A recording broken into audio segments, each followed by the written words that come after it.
రాజ్యాంగం ఉంది కానీ మామూలుగా లేదు.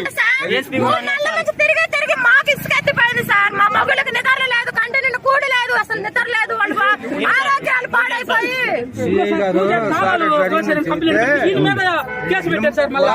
ఫోన్ చేసి మీరు తెల్లారేళ్ళకి వాళ్ళు కనుక ఊళ్ళో ఉంటే నేను ఊరుకోను.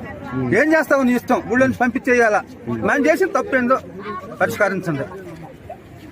అంటే మీరేమంటారమ్మా చెప్పండి. మాకు కొలుపు జరగాలండి.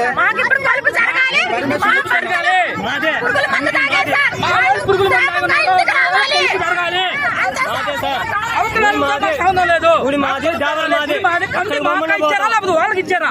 హైకోర్టు మాకు ఇచ్చింది, హైకోర్టు అసలు హైకోర్టే తెలవదంట. ఫస్ట్ కంపెనీకి ఇచ్చాడు, హైకోర్టే తెలవదంట. హైకోర్టులో సార్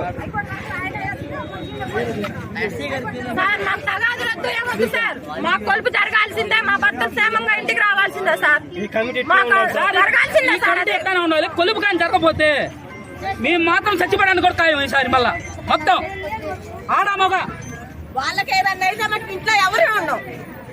వాళ్ళకి ఏదన్నా పోలీసుల వల్ల మాత్రం మాకు కొలుపు జరగదు. పోలీసుల వల్ల మాత్రం నాగులపుల పాడి అసలు వీళ్ళు నాగులపుల స్టాప్ ధర కొలుపు జరగదు.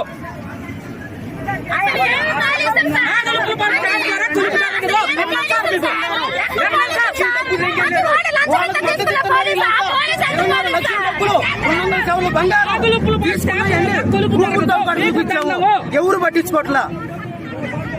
దొంగలు అన్నట్టు వచ్చి ఏరే ఊరోళ్ళు ఒక 50 మంది వస్తే పోలీసులు వస్తారా రారా సార్? వస్తారా రారా? అలాంటి వాడు మా ఇల్లు పంపారు.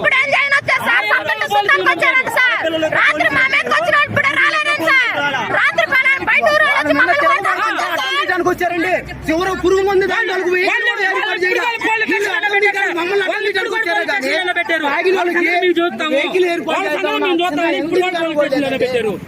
ఇంగిది అనుకోలేదు వీళ్ళకి.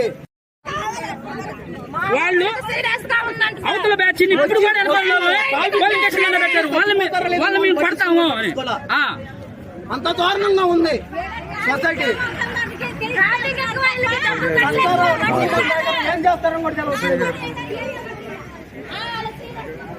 ఎస్ఐ గారు దీని గురించి ఒక మాట చెప్పండి. మీరు ప్రస్తుతం చెప్పండి, పర్లేదు చెప్పండి. వాళ్ళకి ఒక మాట చెప్పండి. MS9 channel. MS9 ఛానల్ పర్లేదు చెప్పండి, ఒక మాట చెప్పండి. తర్వాత పర్లేదు ఒక మాట చెప్పండి. ఎస్ఐ గారు ఒక మాట చెప్పండి.